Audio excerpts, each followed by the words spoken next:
So a lot to pack in on the 13th of Friday the 13th. Welcome guys to my channel for an all new Days of Our Lives recap. So we see Tate and Eric. Remember Tate, remember Eric was asking Tate where Holly was, and he's like, he doesn't really have an idea where she was. She was supposed to show up for last period, but didn't come and said she has somewhere to be, right? So he's like, you're the last person that she wants to see, given everything that happened recently. And she's not only upset with you, but she's also upset with me, given that my dad is free from all charges and I'm standing by him and all that. So Holly just doesn't want to be anywhere near me at all. So Eric said that he's gonna look for her, and he also gave Tate some advice about just giving her some space, right?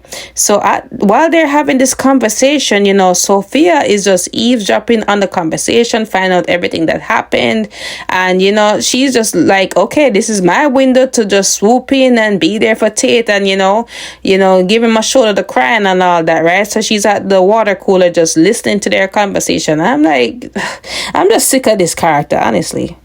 So once Eric leaves, sneaky Sophia comes over to Tate, and she's like, Tate, I couldn't help over here that your dad is free from all charges. Like, how are you feeling?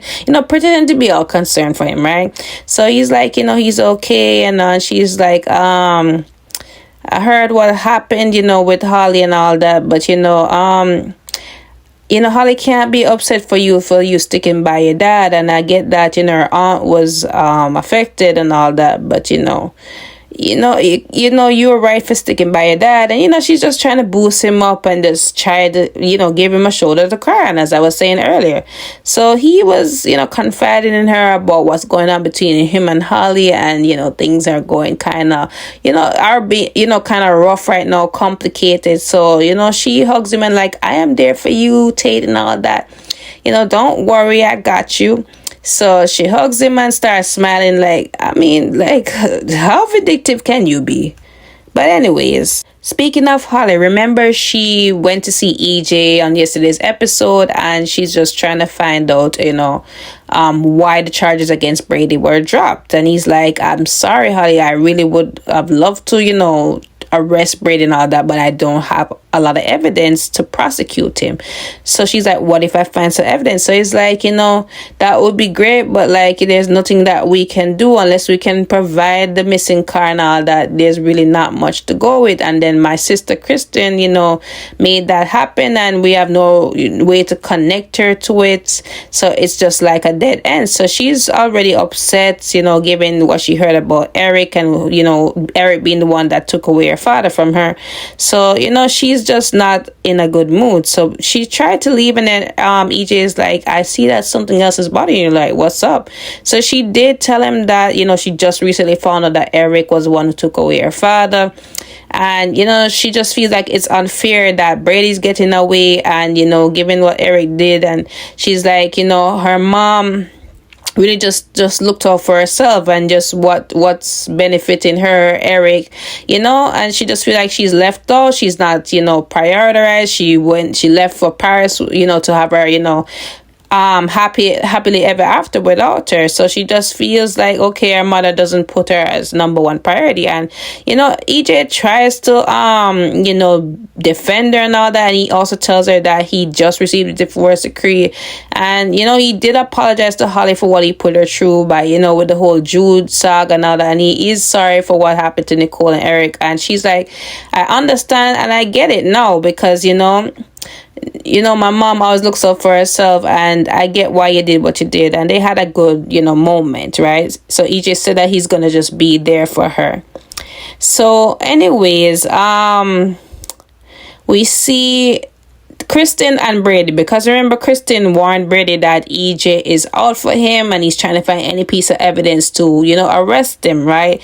So he's like, she tells him actually that an officer was overhearing that she let the car, disappear and all that. So he's like, oh gosh, how did that happen? But wait a minute, I was talking to my dad, and I was saying to him what you did with the car, so maybe that's why that happened. So you know what, you need to go back to EJ and tell him the truth. Like, I need to pay for what I done. So she's like, listen, Rachel is old enough to know what's going on, and I really don't want you to go away. That's gonna affect her real bad. Think about her, think about it. Like, his mom is in jail. Like, you don't want him to have both parents in jail. So she's trying to reason with him. And she also said that she's going to revisit the custody arrangement. And he's like, why are you doing this? So she's like, listen, Rachel needs you around, and you need to promise me that you're going to fight this, right?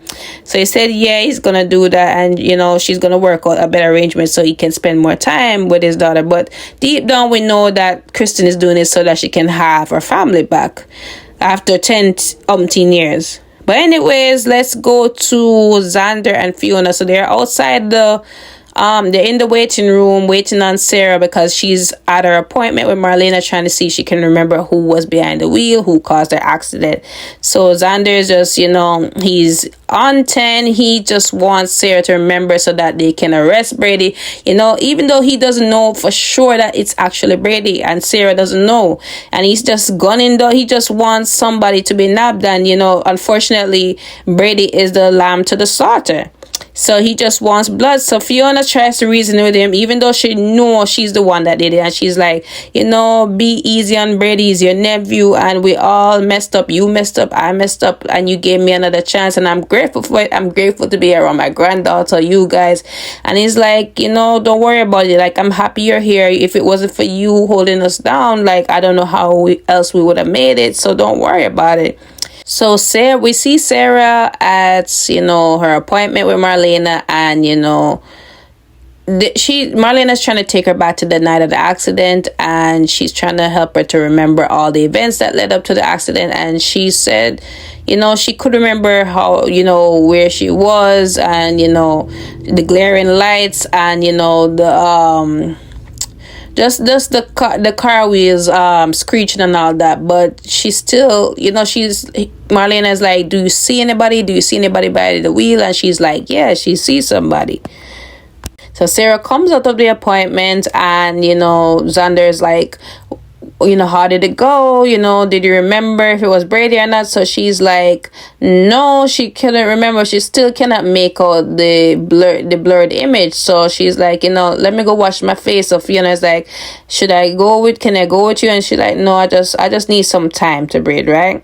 So Xander is furious, he's just frustrated, and Fiona's like, I'm sorry this happened, even though she's, I'm guessing, happy that she don't remember, because she's like, maybe this was a waste of time and we just need to move forward as a family and all that. So she's like, I'm sorry, Xander, that this didn't pan out. So he's like, can you take Sarah home? I have a business to take care of with Titan. And she's like, we just celebrated Victoria's birthday, like, this can wait. So he's like, no.